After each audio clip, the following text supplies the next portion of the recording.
Hello guys, নতুন একটি ব্লগে আপনাদের স্বাগতম। আজকে আমরা যাব কাঁঠালতলি ৭ নং ঢলুয়ার ভূতের গ্রামে।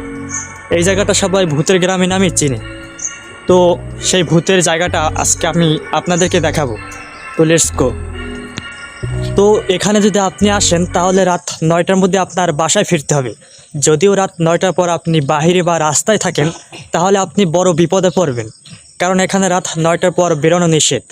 কারণ ভাই এখানে 3টে মানুষ মারা গেছে, তাদের লাশ আর খুঁজে পায় না। তাই সেই জায়গাটা আজকে আমি আপনাদেরকে দেখাবো।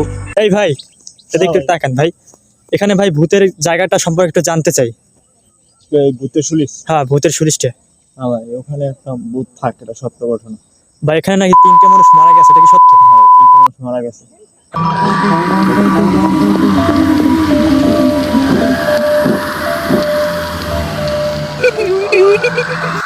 ভাই দিনের বেলা কোনো কিছুই দেখা যায় না, কিন্তু আপনি রাত হলে এখানে বুঝতে পারবেন পাখির আওয়াজ, তারপর অদ্ভুত সাউন্ড, তারপর মানুষ বসে থাকে, খুবই অদ্ভুত আচরণ। তাই রাত হলে বোঝা যায় ভাই এখানে কি চলে। খুবই ভয়ঙ্কর ভাই। আমরা কাছাকাছি চলে আসছি, এই দেখুন।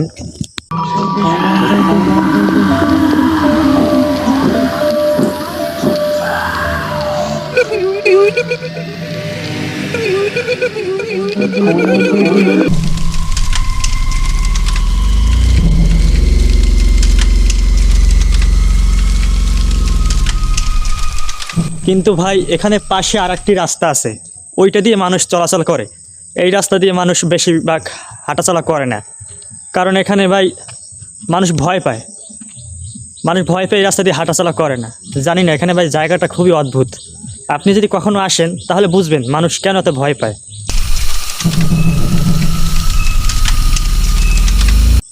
তো আমরা অনেকের কাছে জিজ্ঞেস করছি যে এখানে ভাই ভূত কি সত্যি আছে নাকি মানুষ এটা গুজব ছড়ায়।